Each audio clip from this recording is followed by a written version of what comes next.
Amen. Where you see invention now, you will money maka chose you share 10 times. You be mom update.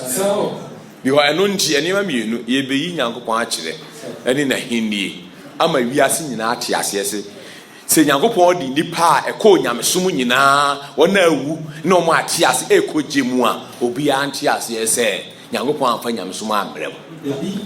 Wafanya suma ambrem nunti utinamugu anase oba betoa odu kohyeje mu a tiase because ne ngoma na ode brem no nyamesom eho asemu ni wose hwehwe na hini ena obi abedada ase kohye nyamesom na ode asole yakun saa jijjo huzikadi wasoma ase ne yebe na temu a eba oba fair to people no ko kai wo se that cage is not by na bedi o mabro esum bi ne buy because o ka se me ko ne sum beba na esum ne ba muntime nye madwuma biem ampa ahini mu na de be na adwuma obetimi aye na pede ahini mra na opemede mo hwe ahini no ene ne trene ntiniema emienu a o pen on se enka mfi nyamesom ene ne ye o hyemu no ABCD na ye register on se enka da etini ebeye ne onyankopon atemmuo ebefa de kwan so ti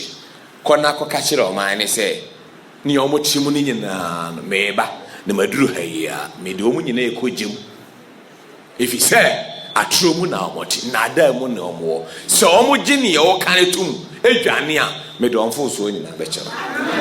Amen. Ko se ga se shara de ni anu ti ya dansefo eju hu se me kita title bi bishop, me kita reverend, me kita apostle, me kita prophet, me kita or danceful. I just bear witness to you. Me do a dance here now. Who should you know say anwene a what me akai. Tell honest, you become upa ji echi yezia na reject nsem a ye ka kire on. Say John the Baptist by. That's what meบอกkwa man the first penny. Who was an not here? Ebe yi ni kire wa uni owura we achi da. Obi a o ma fie kra ni di ne eme be no owe ni nwura mu wo. Exercise na tale ni na atete. It is me change atale.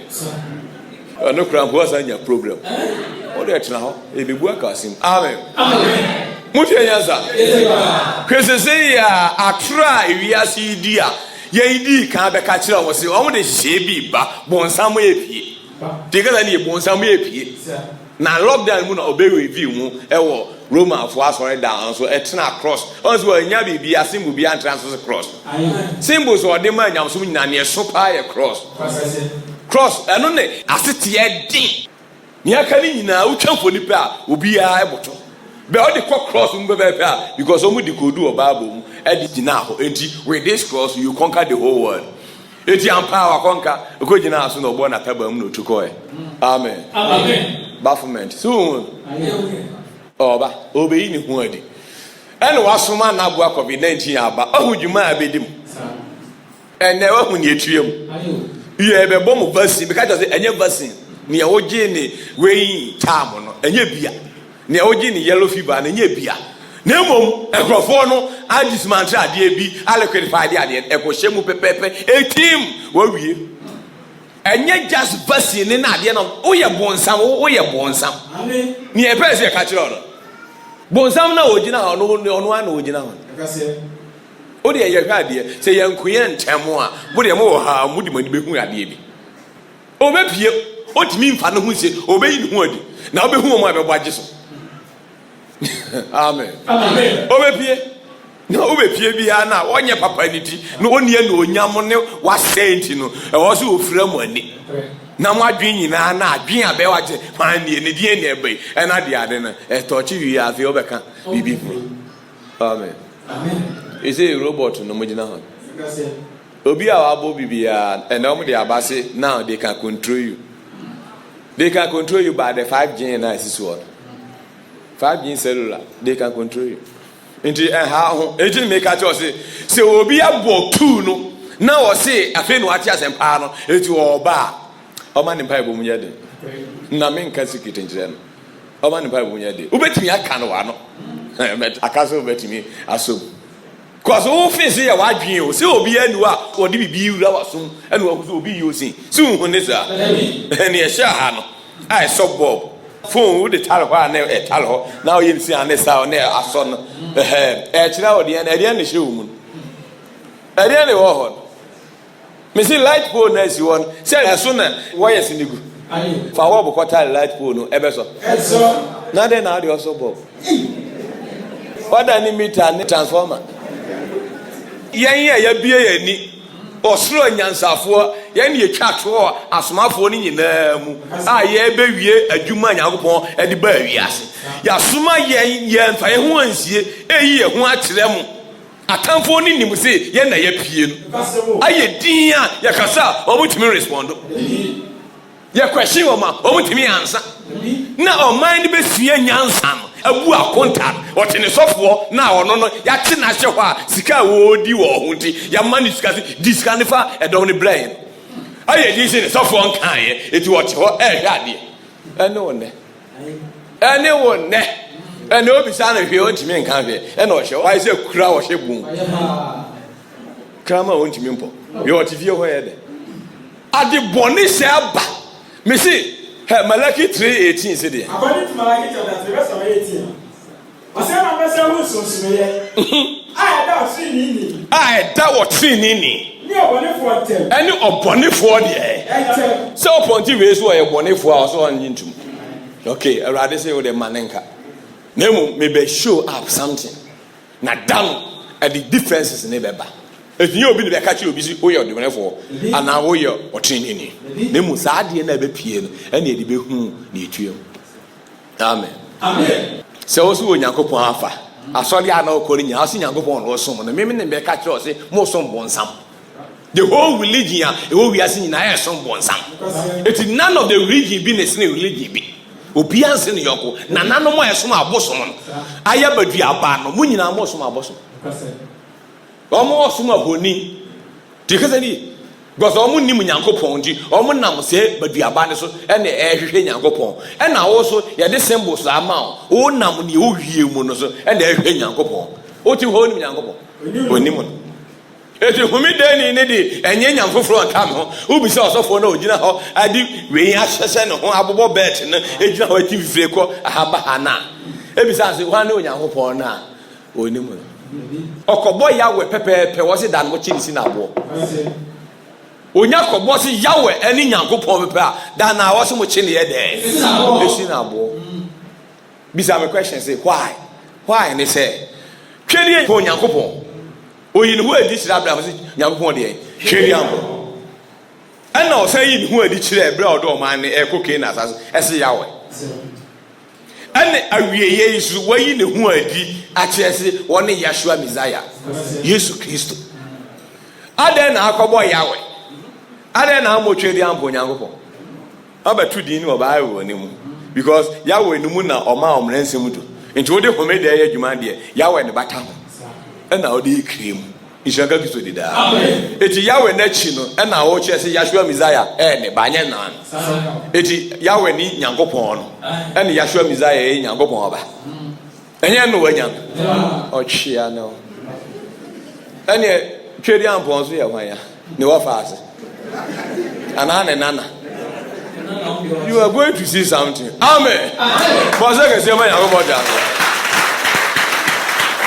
Oje yaza Onyankopon na suhuru ne brehoro so e kasa che agialum ena di eche wo yi ne ho adi abaye ni pa oba wa ye na de nyina so zidifo untimi nya ni mu de hu ade no that ho ka bi bifofro ena hwe ni no di ni pe ko ebraso obi animi die wani ammi a me se won kwan na usu ho wa ha ho ma mi agba aboso osofo e ba du ayi late ye kura ase ho mami sonti ehwe fom a de ha nyina wore Sunday obviously area pastor eba Sunday no mami na late oba abrewa ni no kwase area pastor be tena ase ansa na ono aye den etemi kan ni busy na yin a chese unzom de street ne we no kabane aye no omo mpe wo mo na ho guo bia eje ne elok ni se abrim a ho mfuto ze kumo ejaga gizo de amen Mami so re ya ne ha nyina ne emoje area pastor ahemanji ewu ope heaven ako enso he ni ohu amane nyina ye nyameso gwomra ahini ya ohu amane no obebu se de ehene ma me kwati hwe ye nyameso yebe kosie ni ya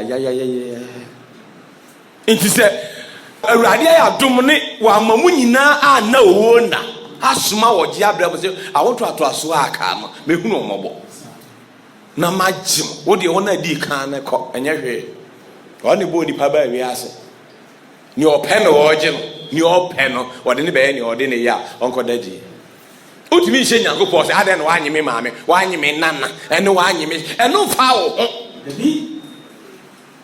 obi wa dwiwe pepe a chese ne bonsam ekita ne kwanti se ya o ma ne nyanko obi afiri mu a wokɔ wafiri ɔsom yi mu kɔ because of say ye kakasa bi say the whole world na da ho nyina without the kingdom of God obi enyanko o se twiaka tin sɔre ni nipa bebe ba o wi asa me se o twia no ahu ni ato se nyankopɔn ne bo asase so nipa nyina aman nyina anya ne dia Europe ya ne dia America ya ne dia Asia ya ne dia Australia ya ne dia Africa ya ne dia but wo choose o man ba ko pe e fa ye na kasankasa dia eye Israel owie wo se mo betimi a Joshua o man ya aka nyina mo nse wo ne mo kwantena me na me bo mo nse wo no mo kwantena because mo pen ma yi mo afiri ama ni mo nyina e de aye me man a me pe ese mo me bibia me de be mam na no ye Israel ni that time na ni Israel ni abie na no se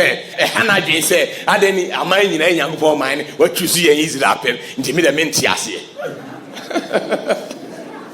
ay abodam enti nti e jaga gizo dida mo je yansa hia wo nyina ya sida na ni di a wo de nyankopɔ ase wa be ye oman ne de unim da e di Paul be share kingdom ni mu unim ani gesem na ade a okan ti no Judaism wo nyamsom na agi hini kese ye pa se na Christianity agi hini no Judaism ne that time e wo so ti e ka se be Jew ni a pa ene chese okitemu pa ahini ne ba na omu nyina asenso onyu ti Paul di mi ka ba ye be was me da mi nyankopɔn ase se wo bu mi ro kwa fo kan kire o Timothy 1 verse 12. First Timothy chapter verse number 12. Di. Asina mi da ye na ba ni Yesu Kristo a o share me no ase. Se wo bu mi onokwa. Se wo bu mi onokwa fo. De mi ahye osum no mu. E de mi ahye ade e. Osum no mu. Amen. Amen. Na so ne o osum bi mu. Ai. Galatians 1 verse 15. Hwe osum anu. No osum bi mu. Se ne na wo osum bi mu no. Na se da nyina se mitami nyankopɔn ase. Se wo bi mu onokwa fo na wo de mi ahye osum na o de ba ye no. Yeah, I see there. Galatians chapter 15. Asina so ni a we yi na fi. Kan 14 ni mo. Verse 14. Tie. Asina me cross ni da fosu mu. Me cross o de e. Juda fosu mu. Juda fosu. Sir. Emu nu o first no. Ena ye be yi ni free ho e nyamesom. Ena hini ni pie ye no. Osoro e do ni nti no de ne be na dwuma ti ko yi ni free. Juda fosu mu aye nyamesom. So ti ase aye som homeda. E ho asam ne ye ka ne dey. Ye som homeda. Memreda. Ishaga bizodida. Amen. Yini free mo be wo se me da menya akopon ase. Se obi mo kwa fo na odi me ahye osomo no mu. Ishaga bizodida. Amen. Odi nyanza. Yetiba. Afa Timothy nsi de. Me da menya akopon ase. Koi. Se obi mo kwa fo.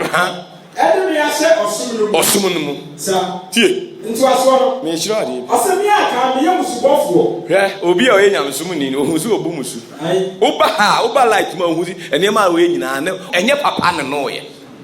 Ye be kire abra agba kosi efiri osuru bezi fom. Obi masturbate no oti nyamsom. Okwa sori nyamsom. No oti wona so for so gine nso dudu di e hira no. Oh. Ya nhira obra do masturbate. O hwe ma nim ya nhira o. Nhira. Oso for anyu nso dudu e. O ka de e hira o fa sa de no. Kasa ka bia. Inali esuma na ka becho. Odo ko je. Ade no fa no ni e beto chance ni mu ani hira. Amen. Amen. Oba happy pepe ya ma home pe de tackle me boa. Ya ma home na honko ko se fa shi o mo kwan na o de niam bi ne nam. Eshaka Kisodi da. Amen. I don't know yes. Yeah, the whole cover beer, a hotier, and a train in also. Eshaka Kisodi da. Amen. What's that? Say, man, I go for that. Go to your answer.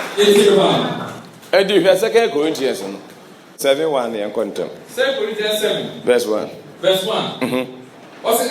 Afe. Say what's our bushing? Say what's our bushing? Adolfo. Efi ohunam. Ene honhum efi nyina. Amen. Yenya boshe bi. Nti moma ye hohore ehun firi ohunam ne honhum efi nyina because ade a ye be wura mu no. So the ase nti. Afi chapter 4 verse 1 no say there.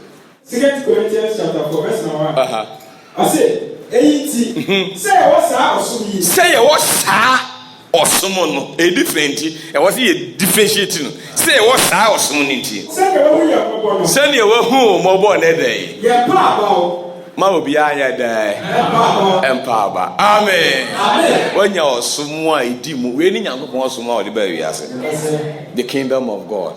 Edini ye fear the last kingdom of God Almighty. Ishaka Kisodi da. Amen. Etwatro yewie adwuma no. Daniel 7 ebeka kire. Daniel 2:44 ebeka kire. Daniel 9 ebeka kire. Daniel 12 ebeka kire. Daniel 8. Ni nyina ebewie se awie mu obeye hine na di. Na mu before say hine ba no. E was say I no kra nyina afiri wi ase na atro take over. Ebe ne isum ebekoso a wo ba bia na osuru se ni ohunu no. Before asano all man yema nyina aye okay o se no tru na ni hwa asase ohusi asase ye sakasaka ni isum Ishaka Kisodi da. Amen. Darkness all over. A honor castle, let there be light, and there was what? Light. To can Isaiah 60 now was isum bekata asase nyina so na so Nyankopon no nyam ebe pie one day. Amen. Ena pie ne de Ishaka Kisodi da. Amen. Mudi nyansa ene hwane vaccine de mu akowie police ni bi atese ne de say me can last week no gacha o say obi an kokko tese mon ko tese ni eyi kire mo de abrofo na atese mo de Ghana for son tese obi atese okumase a yenimu no afa eti Ghana for ko tese ni police ni bi akko tese ni video no wa me hazi ya akwa ne kikampue ene no kofo di aye awrade hunu mobo Sabri ni phone no le bo happen da so say ya oto ne sa say why aje kwa brane som e no say hand your more ye o de tale ho na fi ato bobo no so fufuro so atan akotese odi si wo say are they insane no what is going on onti ahia efe no beti ahia ye wie o ya obehu se ne etie Ishaka Kisodi da. Amen. O bi sa so wa bodam wo be hu na be bodam sisi ya nipa wie nipa dwen be se nipa e de kakra aka na da fedefesem achechire titiriu e de o masisi pillars strongholds ese momo aye ne ensewom imomo aye ne fom kogem na de ade e na o so agi sika so ani ya si e be ya adwuma no osuru ahu mobodi mi hey katiro mo munwa ni wo ya ojina ho agi achi ye so jawa se obasi de egbo o de abo akotese mame o de akotese you are going to see something you are proud omaku na be hu ni omni be ye o di wani atu ni paso sa ma no me aye kan ye e da wan so sisi ya nipa e di nipa betimi ayo Edie ni dipa betimi ayo Psalm 146 verse 3 verse 3 Osimo fa mo nto ahene ana onipa ba kwache bi eni ni anya ahene ntini obi koboy eside ne COVID-19 ukosie fu mo ahye mo white ahuru ade mo ahye wa Africa hai edi ade yi ahye mo ho a de wi ahye mo anim green ahye space ahye gloves na de ade that to something say ya ko COVID there your special people asie no eno abusia fo mesie bi eno manfo ne say mo jimi ya che o but this time around there baby edu and die mo fa fu ni nsi o video be sa de no awo ho mo fa fu ni nsi o na mummy fun a oye kosie because ye na ete o man mu e je so ma sie wu aye nim no na dia na mu kosie fun a ye nim a ye nte owu ye kra ye nsu ye ana o mo yire wo ye bie so antoma ne gum eti o mu di ye kosie covid a mo hwe TV ba kokura ni wo obi enu esie obi enu ba yesie no amen me rap na de ye minimum sun ka mesun sisi a e sha ka zo ida amen chese ni pa dwini na ye pese ye Michael di ba bi ni ye urade nyakobo ngofo ande o ho che o mo ka wa so mu je o mu nyina akwa se obi ani adaka abna so enda hokwa ka so mu che o mu nyina agum ye si o mu amono. What is this? Upon this still I can PSA also awareness ni alert about the whole Africa. Also still I ignore sad because one of the Minister, can you ever live there? These people live and now to what? But me and one they are some phobia be catch it all. Wouldn't come out for be our situation or come out for never excuse or a panic on come out. Amen. That's why you to Obi and Obi. What you find say, Obi be you, na man konam no we ase. But rather pen when it does so. Fashion wild dream, I tell you honestly. And pointing to Biafo. Me can no cratch it all. Now, Bria be and the question one may come. Ebiana meko. Ebiana meko. Did there be our money dear? Ye Pia, ye Kwanzaa and Makai. Ye be legacy. You shall go to that. For a second, say, my uncle.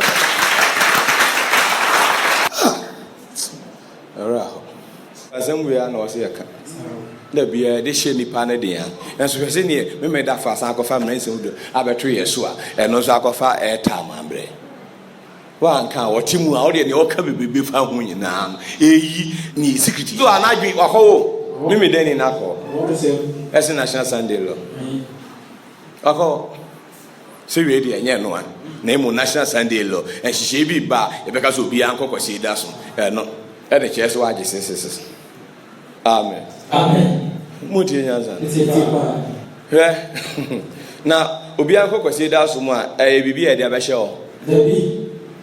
Obi ani sika ba akwa bibi e de abehye o. Dabi. What is this? Yes, you obehye mo agina mo nsa na mo. Eno ne hwe bibi behye o, ye de bibi be wura o. Ama adi adanse yesi onipa a o te ase e. Saa de ni eni onipa bi o, beti e de behye o. Kosi da nshi obi a. Da yenhia mu ahwa ne ya twra bo no maso zo kwasi da ni nti uhia mu joda so aye joda ni. What is this? Mom ye de dam adwen wi ama mu decide we ko wu kakra. Amen. Amen. Tenyansa de ma da bia esa ma brofo meka church mu nya Christmas di abaka church uni mu ne oka omo ade ba yi no o meka church Christmas yen ye bosom ya fashe Ghana for the catcher so jai or Montratran no more. Because in your case, ni aso ni pano mo na di odi paso na na kwa. Eti ni o kan no o che de be on ti ase. Because on ne hu bio. Eno ne o mo di ekumu no. Point ni we hu ade ne clear be o ti me nya ho hwe. Amen. Amen. Mu di nyansa. Ya da so o me da na. Afi yanko ya sam so. Sabbath. Ti ga sani da na me kire Homeda horra ne wo ho a ne de kai homeda bi a Onyankopon ebe fofele ama ehwaka bi so dida. Amen. Mutie nyansa. Ade bia o ka ase e shadow bia e shadow. E wo so ko hwe reality no so ti ase ade ko a ejina homa. Shadow ne e shadow, sunsum ye sunsum. Ade ko na kasansan wo. Eti me ka kire o se meme a me de ade no ba ye se ne me de ba e sunsuma. Enya ade na kasansan. Enie eja kire ade eno no so bo mpa ese eja ne be kire wa ade na kasa etu wa mi se eja Nyankopon na okofa sunsum ne tira ho e de ye asore e de ye osom e ka nipa gumu a kwaku wa mu no ene nkrofo ne de ade a ode ayo mo so jikaza ni because ensam na da ho sa se wa hu ni o so hunu antram a untimi nye wo ho nkwa no atiefo so untimi nye dai. First Timothy. Amen. First Timothy chapter 4. First Timothy chapter 4. Verse number 16. ɔsi ma wani mra wo ho ma wani nya den mra wo ho eti ma wani mra wo ho sa ɛne kyerɛkyerɛ no so ɛne nkyerɛkyerɛ na wo ho ne ho sa wani mra ho ɛna ɛne nkyerɛkyerɛ no na deɛ na tene na ɛtena mu efisɛ woyɛ saa sɛ wotumi bɔ wɔden yɛ saa wobɛgye wo ho ne watiefoɔ nkwa wobɛtumi agye wo ho ɛnsa yi wɔn a ɛtie wo ne deɛ nkwa eti sɛ nipa na ntumi anye ne ho nkwa a wo na wotie no bɛtumi anya nkwa dabi eti ayɛ ne obi ka se sɔsɔfoɔ ne ne nyɛ a me deɛ ɛsɛ mfa ho na deɛ na ɔsɔfoɔ a ɔnyɛ ka kyerɛ ɛdeɛ na ɔsɔfoɔ a ɛnyɛ wɔnyɛ o ɛna ɔkasa ne no na ɔtie ɛna ogyina me ɔsɔfoɔ ne ne nyɛ a me deɛ ɛsɛ mfa ho na obi a ɔnyɛ papa no ɛdeɛ na ade pa na ɔka kyerɛ mɛsɛ di a wɔne ho firi nkwala ase bɛsi saa bi ɛna ayɛ ne yɛ ɔsaa nti ne ɛba wadwen bia na ɔkasa ho na da bɛwu a feedu bɛgyina hɔ yɛbɛma w'ani aba ho so na ho aba ho so no ɛbɛhu nea ɔbɛtena wiase yɛ amen ɛnɛ yɛ ɔdom bɛɛ de ma yɛkɛsɛ ne yi ɔsɛ ma ani mmra ho so ɛne nkyerɛkyerɛ no a wɔkɔ mu no so te aseɛ na tena mu na sɛ woyɛ saa wobɛgye wo ho ɛne watiefoɔ deɛ wɔn ne Paul de ma Timoteo ansa na wɔbɛkɔ sɛ hwɛ yie ɛma ne mfiri ho bɔ mmɔden nyina because yɛde akyerɛ wo no yɛ ma ohunu no ɛno ano no koraa a wɔse nka nnipa ho amen wei ne yɛpɛ sɛ ahenni no mote ase tie kasa ne yie ɛyɛ a mokɔtietie nsɛm bi ɛna obi soso ɛka sɛn na de ade wodeɛ fa ho kɔkyɛ fa kra saa kɔkyɛ wodeɛ fa wo kra yɛ dɛ I don't care ɛnyɛ obi a ɔka ho a ne yɛ yi o mesi bɛyɛ 10,000 yi a manfoɔ sɛ tɛ menya abotrɛ ma wɔn paa beeku a wɔse ɔdansefoɔ obi so pirikyi ɔnoa no bi ɛno sɛ ɔka asɛn wɔse Yesu ɛyɛ Nyankopɔn wɔn nso ka sɛ Yesu ɔyɛ Nyankopɔn ɛmɛ sɛ wɔso Yesu yɛ hwan wɔyɛ Nyankopɔn ɛnyɛ ɔno ne Nyankopɔn wɔso wɔyɛ Nyankopɔn na ɛnyɛ ɔno ne Nyankopɔn wɔso mu hwɛ yie sɛ na mote asɛm no yɛ dɛ Jesus is Lord ɔnka ahwɛ Yesu yɛ Awurade ɔnyɛ dɛ ɔnka ahwɛ Yesu ne Awurade ɛkyerɛ sɛ obi yɛ Awurade koraa wei ne Awurade no ɔsoro asase so adeɛ afro ma nyame yɛ pii Awurade pii wɔ so hɔ o landlord no fɛ sɛ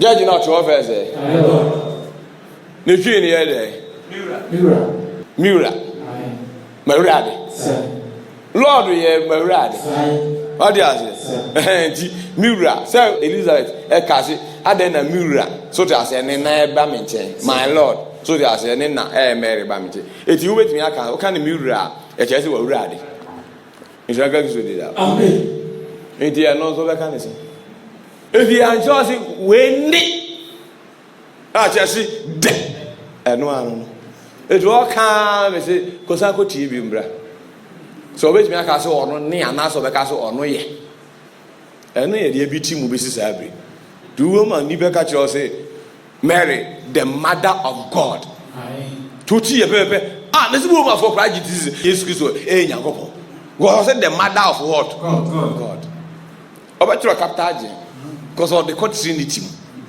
Nyankopɔn a ɔtɔ so mmiɛnsa ɛhyɛ ka Kristo da eti yɛwɔ agye si ɔno so koraa agye di sɛ yes Jesus is God is the God yes ɔno ne Onyankopɔn eti obiara nka na ho bio amen osi ni pise ɔno na agya gye uwi aka kyɛ sɛ eti ɔno na agya Nyankopɔn sɛ twe aka nyɛ ɔno a ha na yɛde kye wɔ eti kasa ni pɛ kan yɛpɛ point bi a also establish ɛhyɛ ka Kristo di da amen ɛhyɛ ni unnim nti no wofa ne trouser and compare obiara to this kingdom so kingdom ne wɔ hɔ a yɛma ewiase ɛwɔ se ɔsoro me yɛkɔ dwɛn ne mu nyinaa kɔ dwɛn ne dada nhia se yɛbɛyi esi hɔ ansa ne asoma yɛ aba ɛni hɔ bi dada getting to thousands of years ni ɛhyɛ ka Kristo di da amen eti de yɛpɛ sɛ mo kye nsɛm no ase na obi ka kasa bi na de ade nsɛm horo amanfoɔ ɛkasa adansfoɔ baa no na ke adan ne nkwa ne gyina hɔ ɛkasa mɛkyerɛ wo wei mo na mo ma me akɔɛ mɛbɛkyerɛ ne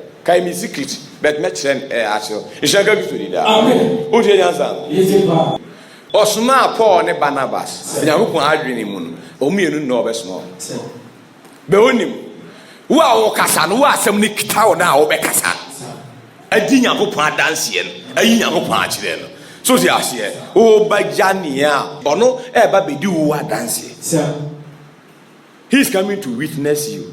Eti Paul eshe adwuma di ase 14 years. 14 good years. Ekasa wie ya ansa na okọ Jerusalem. Ena ogoshia Barnabas.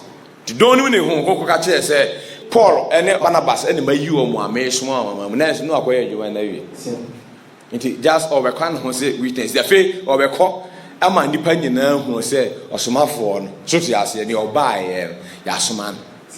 The Barnabas because we do who are dancing and man John the Baptist ebedi awurade excuse who are dancing o se me ya me di me who are dancing ya almost my dancing na no correct enti enye ono ne han no ne oba se obedi han ho de e dancing akanyango go here dance for but yes the wound ebi ane se o bi say that's over now can oh hey say I tell you honestly o ba be wi na dwuma kakra bi just so confirm ade ade a kire mo keke he was me wie dwuma me ye ne was me ye nyina establishment ma oba pa o kan sem bi keke afa me ho a kire wo akoda ye nyina eko amen ne ya wona wonya problem enti na me ka se ka sa kire of friend Moses ewo ebra okọ nasi ho so ti ase a friend ne kasa ya wodi bibia hye Moses nsa a Moses ekosoma adi kan san bai ansa na o chense onua Aaron eba be hia no abeye wo dansefo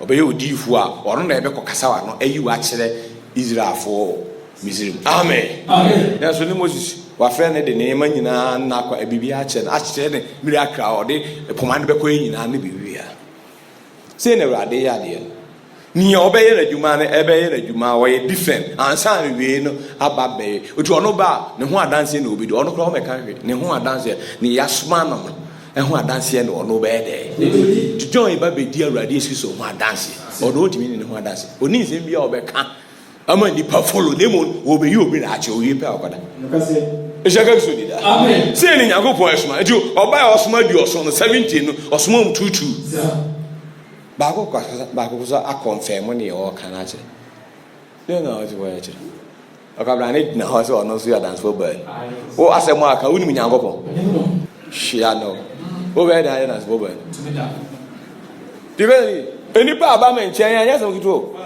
enipa aba me nche so mo ya dance for boy no en kan chire o ejaka bi fodi da amen hwe me ja se obia se wo hu se o kame wo hu se o kame wo hu se o kame na e serious me a nipa ne be di madanse en e ba be kan ho ayo dance for mimi ni mu nipa no ya fa nchire be ya be kire o nchire ka ke so de da amen mo die ya sa yeti wa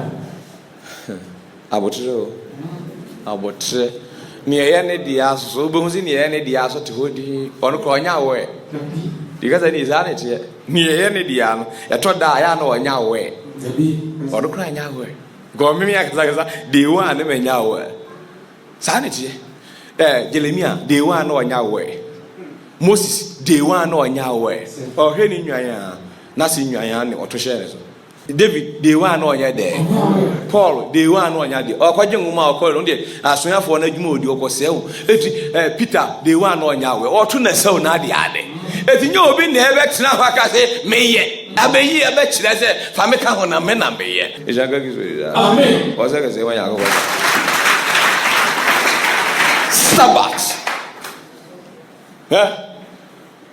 dakase pa mayen ahili ni dakase eni nyameso abese na ame ya papa akada we ye da obia o wiase bia o pe heavy akobia e o so odwen se da we o tigeze ni na babi a konkon do e koduru meche Sabbath ni makoduru no wa ni Sabbath ebra a wo de ti ase na wu se kim asemato homida se wa ni bi na wu a asama ye de ato isaka gizo ida amen I tell you nesi onzo aye din ayepa chiro 7 day fu oni nyina e kai homeda ba omu ni hom obi na odi homeda tikaza ni they remember the Sabbath they don't observe the Sabbath tikaza ni uka kreti nenso a wo asase we so achia mu a o kai homeda bi se homeda bi ba homeda bi wo ho ati se ye hia mu ne ye kan Awurade paebo ye kae se ahini bi wo wa ye twɛn se wo de bedom ye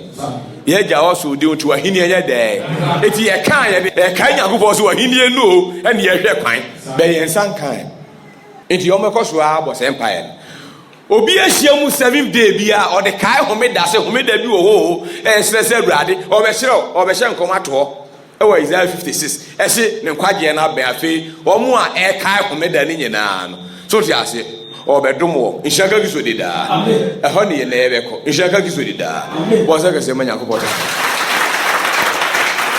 uje yanza ya wo se o kae bibi ene wo se wo di bibi tini wo kae ne nsa nyanka ye na o de ayadwuma di o kae try so very remember your creator the days of your youth nti kai obafo na o kai say apa Nyankopɔn de bo wiase o Nyankopɔn ho o ne bo nipa o kai no be point ne say no eyi da akwa so be hunu wo no kra Nyankopɔn kro no nti wo pɛ nkwan ene da akwa dia hunu no enye se wo kai ne keke sa no homeda ne tie so pɛ se homeda no so ti ase onya chefa di homeda na men kai homeda etu ose homeda die akama Nyankopɔn de etu unye Nyankopɔn ma ya uhia mu 7th day kai homeda because unya nya ne man because ade a de eye Nyankopɔn man no unya hu no ye ene waje wato so ye ne man amen dodo agi ni di o ma utumi so me ye ne dia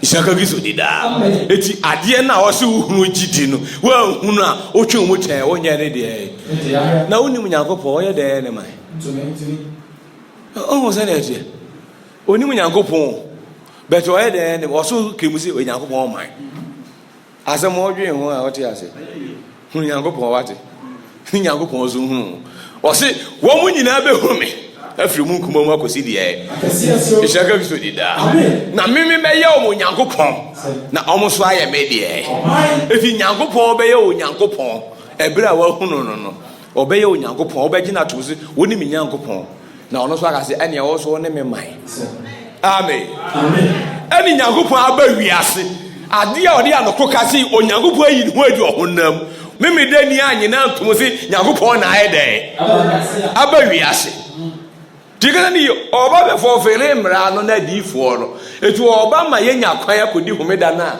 ehu sunsuma ba ya abote ho ehwe kwan niema wo so bu jufuo so ni o jufuo kitade na mo de ka yenkwahwe yekwahwe so ayenche bukita ade no ejo so ba ni die mu won anka wo se wo mo gi ne tumu aye meme dafo because da homeda wo mo kan emra na difo no enum na obepia ba eno so na ekire se obeba eno so na de na eba eti ne o kan ne da ne ne won fa ho hwe na ma wamuni a odo won kan ade no hwan ne ka wo so hunu ne ntem no kan de da no ekowi ase a ne ono kan no emumu na agi na to ene ne o kan ne da no a reject ishaka so di da amen eti owie bibia na osan to na ni hwe ya nkofo na sakoshi asatede mo ye de ho ase ye ka ahome da ne kronkron o kan ask 13 verse 15 also camera na di fo ni wie Paul ko say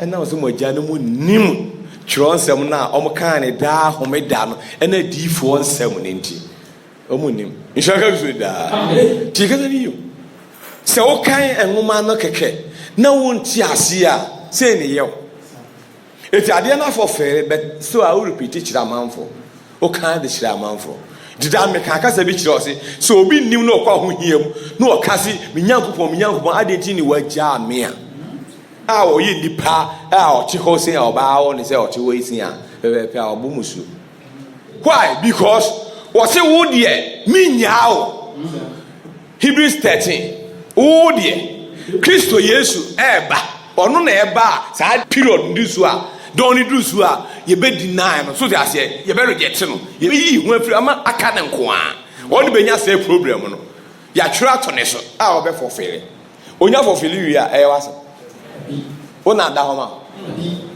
bibia la ya twira fa me ho no o se ewa awieye enti so onya fofele wi a say kasa ne nyina e te ne ntim firi bible no be awie na adwuma enti wo nim na abefa ne abribi so no okofa Psalms e de bo mpaye ne wa hoche mu bo mpaye se minyankopon ade ti no agya me a kasa na aka ati ase odia Eli lama sabatani minyankopon ade ti no wagya me wona na obeka Psalm 22 wona obeka eti dia sama si Kristo amani hunyo hwan amani hunyo Kristo wo amani hunyo me say enwuma no munya ho asem ka efi na ko jai wo de jai kan ba bi kura me yanka san che obeti achi unti so da ba o juma na ya de nshaka Kristo di da amen obi amani hunyo a ya twira agba afa no wo so unti bo sam kura ni mu say ya occupations ya e fa Kristo pe ho emfa obi ya ho Kristo pe e ne fa no etu okotu ni ka chese unti ya twiro se unti ya twiro se e be soma abofo ama wo ba e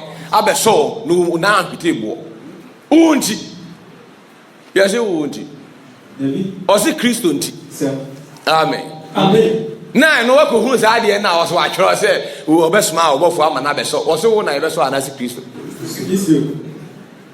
munyai ne Psalms me be Psalms me de ko empire wona de munyai sa de no chi dem no sisters the book of Moses okomu a ene ho se ne ma na ye de bompaye ye cheche mu anom de ba nyamso mu omtimi nyi ade na di usofo ma test bi si fa ko bompaye amen ejega yuzori da amen tekana ni ade mpaye bo no ai wo da no ho a obebo ne ma ne hu dwuma obeto ne nsema obekeka ti o se de Psalm 22 verse 1 ase minyankopon Matthew 27 verse 45 Matthew chapter 27 ti edon naso baba verse 45 ase de fi don a toso esia no efi don a toso nsia esu do asase nyina so di kwesi don a toso akron ede ni si ye ya be se don a toso akron no ede ni si Yesu de ni kesi bom se Eli lama sabatani sa ane se minyankopon de nti na waja o me ade nti no wa ye de kasa ne be no odifo na asem o kan ye de be de ono de na mani hunu asem o beka na wo de sen ye ka de to so Hebrews 13:5 ke o de a oduru ho aka eduru ho aka ene eni no kokon obi de ena aye mo sei ya efini o ye bia o ti ase fanse ne nye de fanse so o je atu enkwaje no onya aye ne so o wa no o timra mu pe heaven akọ o se de o so na sika ni bra mama bra bom koi na so mon preni am wo so o de eni o efise ono akasa nyagobo na ka kire mo se minyawo na so mre power da amen eto obi o we share bia o share Joshua o ka chese minyawo na mempawo obi a wo de ye nyawo ne anya de wo de no na akwa mani emu a minyagobo ade ti wo ja me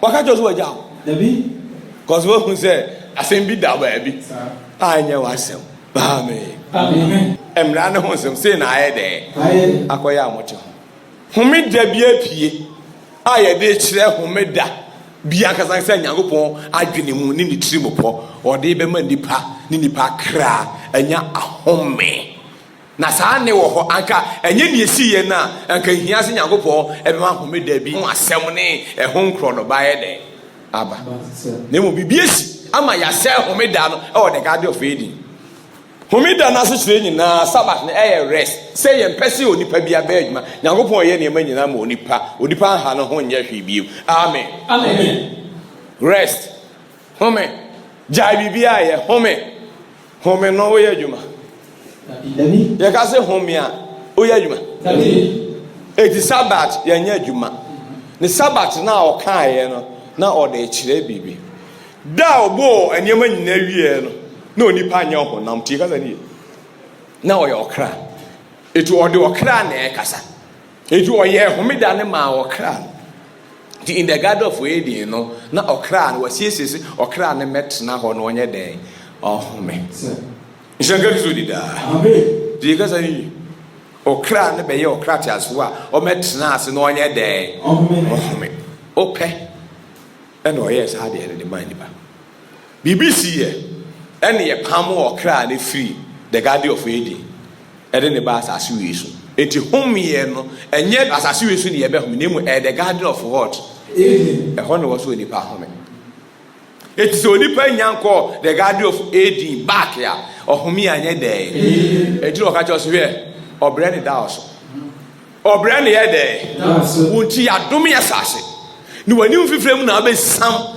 na be bre kosi se obesan akodotie be home wan pe home no abeye niema emfata ene okwa kostrada okopre dikana niye edinya ohonam pe na ekwa adwuma ba ohonam eda ohonam ni timi sore kwa adwuma aje okra na banza edi bibia okra no ne etu ohome daytime ene onsa home anadwo ko nipa ye adwuma aso ohome enti ubo si ohonam no eduru anadwo a ebo sese da oba adwuma chepa ohome oda tempa po adwuma ni timi wa ko ohonam na bra wo hia so so de enti ni okra na ma signal se wo so jan be ye misase okra no nzo okohome ana ono na nya problem ono so ni nyawopon eye home dade man ishaka biso de da ono no wo so ohome na so oni ma reho sem a ede nipa so da oni pa bewu no da obewu a obeda onsan sori biemu no ene ye twro se kasa we rest in peace. R.I.P. Amen. Amen. And you say no more. See a fedi who see Rabbi or call my beam.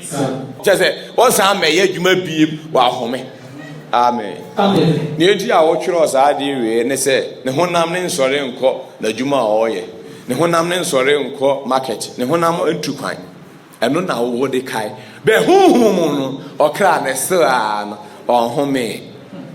So nenya there or home it so or rest in punishment. Amen. Correct him. Right. New year and concerning a punishment. And especially as class will be women and some do. Ishaka is with it. Amen. Because I can say when I go. Muji answer. You know, maybe I secret your home. Where? Papa say ha ma misia hwese ne ene ma koye ya nti uhia homeda uhia rest tika ni papa say ma eti rest in peace you know kingdom ne pe ene otimi wie adwuma no se ne osoro pe e betimi atwro ne ya atwro de e ka mo fra on say o mo twro kasa bi ebi wo ha obitually no ya twro se call to glory.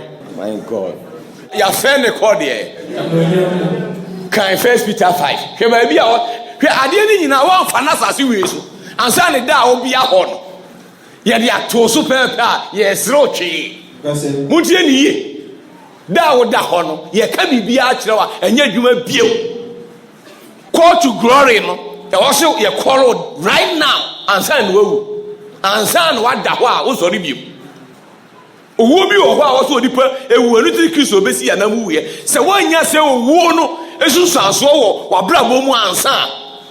Rest in peace. Call to glory. Enya juma da. Maybe I tell you, and the juma you are going to see something. For whom that one change? Who do you da? Amen. What's it there? Verse 5, verse 10. Tie. Osmodu nyina nya nkopon. Our friend abane dan no nyam. Our friend abane die. Ebra members in the kingdom no. And what Chelsea or do we He has called you into his what? Eternal glory. Blow Chelsea. It's always she money Chelsea or doing the young couple Aframunina Abane died. She said, well, no, yam. If you yet down, that why you could do what she from and I'm watching, and you bet you are called to glory. One call glory be one call baby. Today we will justify your future. And then no that a bow. Today is a tone penny, and the catch also that in the water. Now everybody knew ya. The dad a brain best no bones is why you lose. It's a faith, a droop that was it. Isaac is Shida Penino. Now for your ship penina, na Kodija Coponchen. Why? Because it's a ton brand a commodino. No, no, in the Dutch and why there. It's your friend car, yeah, pepperni, Eddie Adidi Nama near Shrano. No, said the Comma Jacob. Near no Shasia, so the Asia, a party and the sea, and Sunday, Dutch in there. It is a 1 year glory in there. 1 year rest in peace in there. Not thou be a honor. What done you obituary? So the Asia, no what done it at the nothing you ever know, rest in peace, ya or Chiano. And now what is them? Bonzac is a man. But it's like I usually die. Amen. Send your home because I have. But for the young contempt. 1 Peter 5, verse number 10. But the God of all grace, who has called us unto his eternal glory. He has called us unto his eternal glory. Amen. Amen. By the God of all grace, who has called us. It is called to glory, no. Casawe called to glory, no. And was it a bad brow the TRC? Brow was a serious. Now watch us full moon. And what was the say Casawe in Baba? You bet me a catcher. I did, yes, check who say, Uni or Honamo Tibia Ubio. It's there, Wabushi and four, and no Ufipa and four, and no cloth for the catcher, who say, and net by be our cononsa, my own champion. And this are Obiaho. Our Casabium, you say, our woman was so free as I see you so echo, and don't you near Casa Casano? Your best catch was the RIP, and you could see Naneswa, ready attach on or obituary in this near the way I could see Nanes. And not just says, he say, crack, and say, we're free as I see you swear there. Only the Pamubium. And yes, sir, I feel you can't go for Yansa, then the Quansons, 10 years, yes, and you may be a Nuna, a so. A bright Tiasi. Ye found Sandy, I had a Yaco. It's no. Boss, I can say when you go. Amen. Amen. Well, yet in the Christo be see a Namu. At the Homas with the Pabu Procope. And no chi at Timoeba. And not to the Christo Sunny, yes, obey day, obey. Call Romans 6. Yet if you're here, the entire ye catch the kingdom members, and no, I say they have been called into glory. Now, Obisu, who now from one, Yakoshi, that would do me. And Usu cemetery, and then the Chaka horn, or not the I can't say called to what? Glory. It is near or Namas as you is where Koba, your friend called to glory. Near Yakoshi as I see also a call to what? Everybody say, Kassan, me say, Baku fake. And back where your original. No original and there was a can. Original was there. So no new one in your papa. Na see yes in your papa. When I could tell the original one. Maybe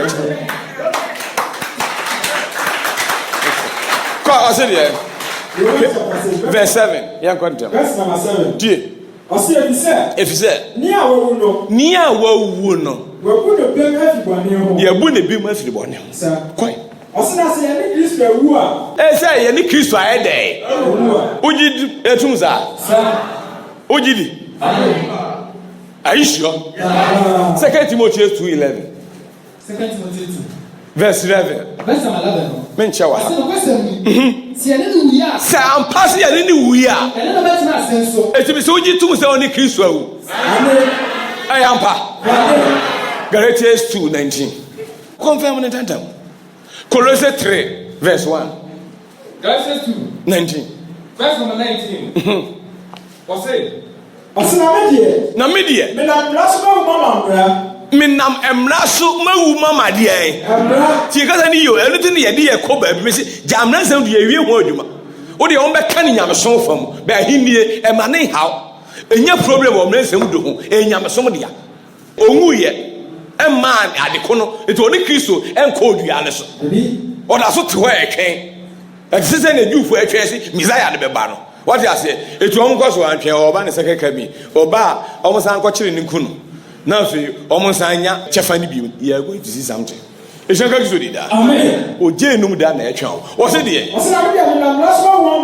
Minam Lasso, Mawa, my dear. Poor Raja, who's who I had a woo.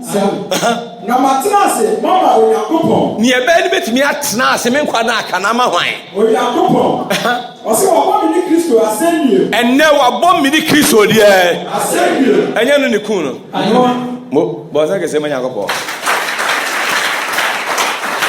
se ya ni wu ya ni be de ti ye kasa efa kingdom no tika ni uye nyamso ni na utie na ehe dance ne wa enye wo problem what you say baby a wo no enye wonsem be head life so utie bi na hu si wato ho agu enu nti ne yeyi na di a kiro amen amen me kira be si ne enti a ode mre nsem de ne ho me da bi a esunsuma eda so ye adwuma wo mra won a wo saka sa ebo hye no ene yedi ho me da and now they are in rest. Sabbath means rest. Oye de koye rest. Oye de konya home. Tweme. Amen. Amen. Afa Colossians 3. Colossians 3 verse number 1. Edi ni edi kan. Say ye ni wuye ne betena ase. Ye ni wuye ne be de. Osomafo se ampa media me namra soma wu amambra. Enya hwese wa bɔ me ni Kristo ase nuya ne mu. Koi. Ase o yiti. Se mo ni Kristo enyane a. Dabi verse 1. Colossians 3 verse 1. Ka tu ne ntemo. Verse number 2. Ya kwa ntem. Ase mo ni a wosoro. Mo ni a wosoro. Enya ni a wasase. Enya ni a wasase. Na mawu. Na moye den. Moye den.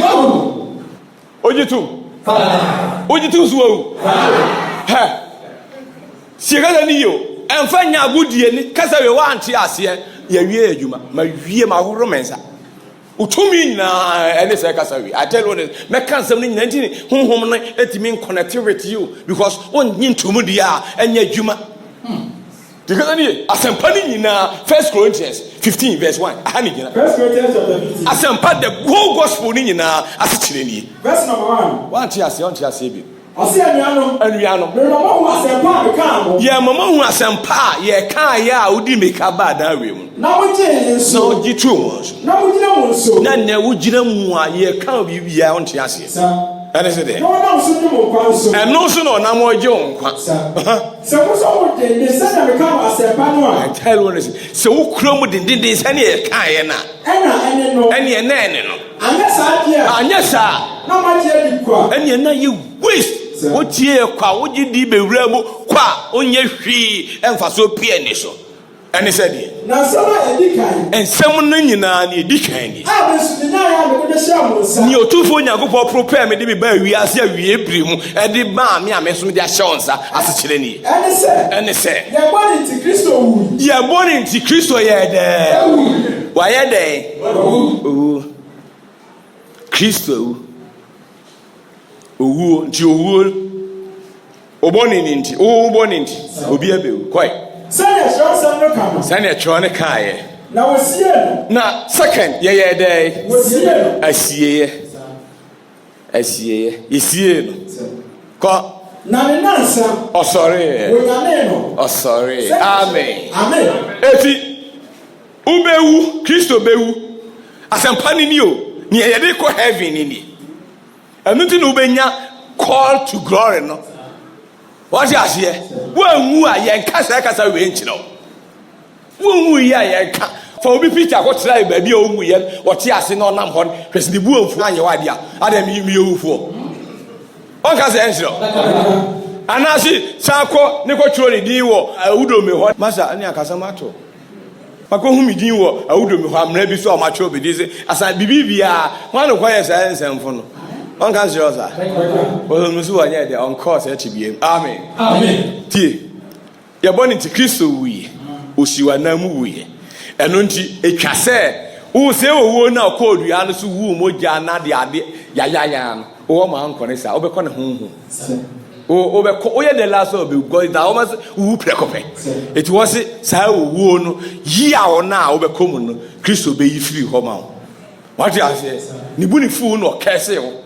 And all the toast to obey be casting ama a hunchra no side there. I can't also no swa casting ni ya wow cattle yes woman na so no be 5 year or na obemo but on ti ya or amen amen because ani eti ni Kristo aye there facing anya no it say gidi say ni Kristo awu dia ani ni nyane no ye ni be side there anya ne atras ɛnyɛ saa na before ɔsi kristo ebe nya no yɛnsie no siesie no wɔsɛ kɛse ma nya hɔ.